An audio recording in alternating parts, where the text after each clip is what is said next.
Welcome back and prepare to be bedazzled because today I'm going to be commencing my review of the Fortnite Victory Royale series Potassius Peel's action figure. Is this action figure a paragon of resounding perfection, or should it be relegated to the dumpster, or is it characterized by insipid unalloyed mediocrity in the form of a quantitative score?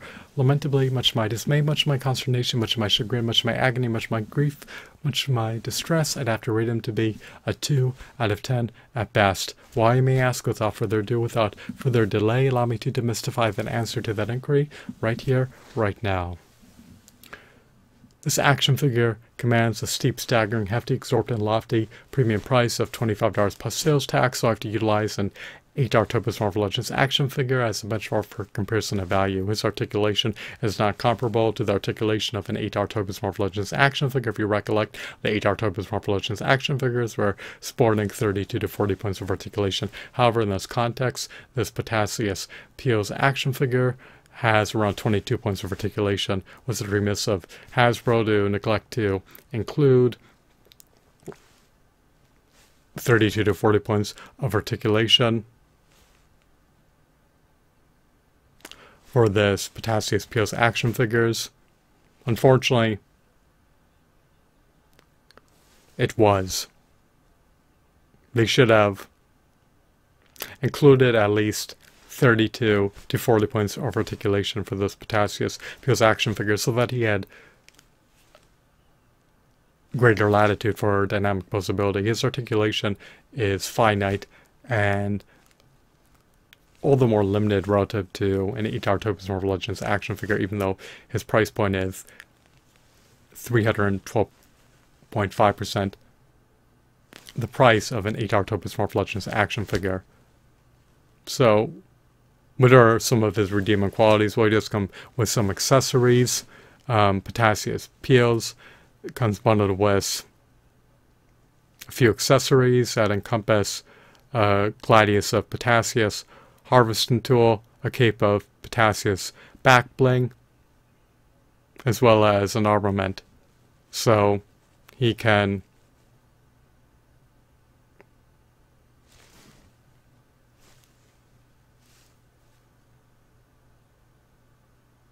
defend himself if the need to do so arises. He can range down his adversaries since he has an armament.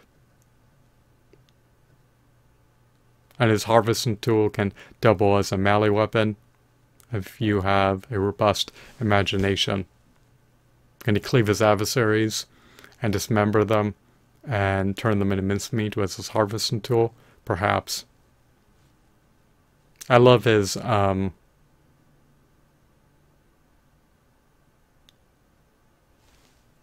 regal attire. I love that he's donning armor, so allows him to mitigate against some damage, but he's not impervious to damage. He still has chinks in his armor. He still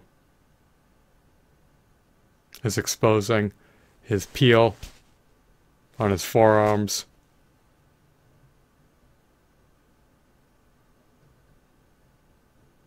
And even on his shins.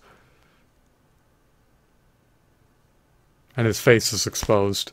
So he has points of vulnerability, and his adversaries can exploit an opening and presumably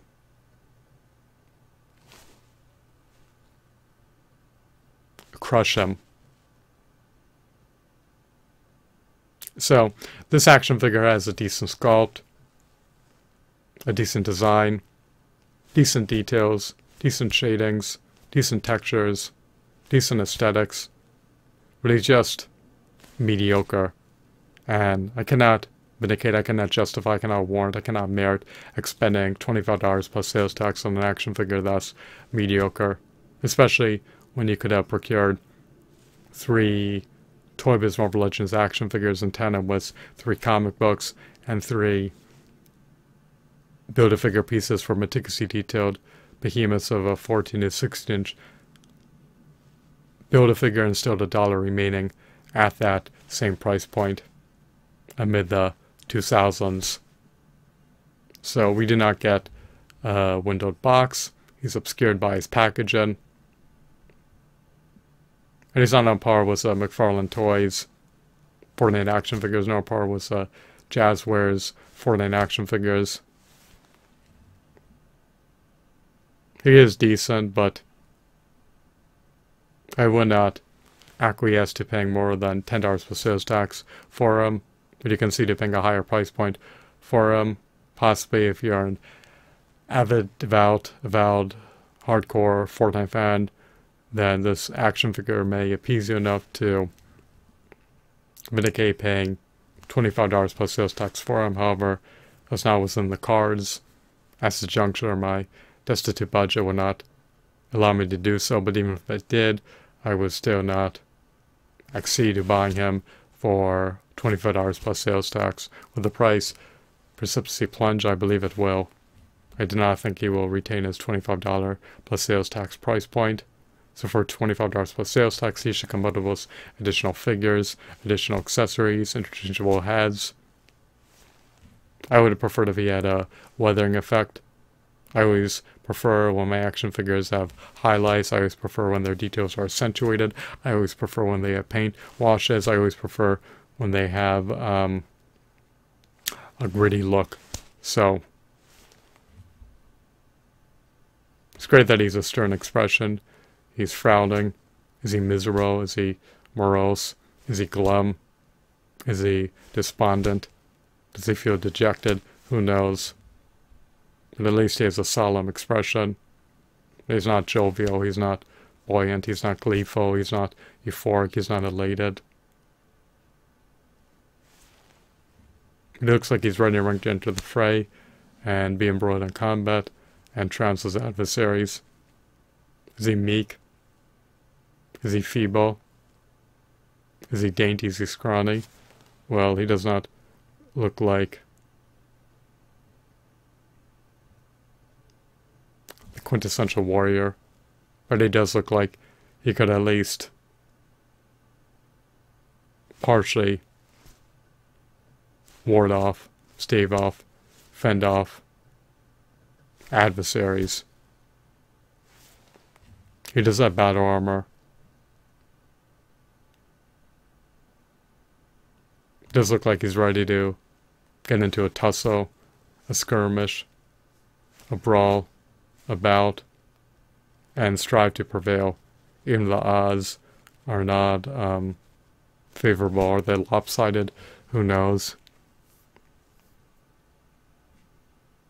So Potassius peels as a decent figure, but for $25 plus sales tax, I'm rating him to be a 2 out of 10. I'll give him a 2 out of 10 and a little 1 out of 10 because he is a figure of a new character that we never received before from McFarlane Toys or Jazzwares as far as I'm aware. And his action figure more than likely has structural integrity, so he's inapt to just become dismantled post-opening him. He's probably less fragile than a NECA figure, but his quality's not on par with the NECA figures, so bear that in mind. And allow that to marinate in the chasms of your mind. For around $5 more, you could procure a superior NECA action figure that is a sublime, extraordinary, stellar, stupendous, robust, incredible action figure. I needed an action figure that exceeds being a mediocre action figure at close to the $30 price point. So, I hope that he deemed my review to be insightful and enthralling. I also would have preferred if he had finger joint articulation, as well as the diaphragm joint. He's more than likely devoid of a diaphragm joint. I would have preferred if he had more accessories, interchangeable heads or interchangeable faceplates. I would have preferred if he had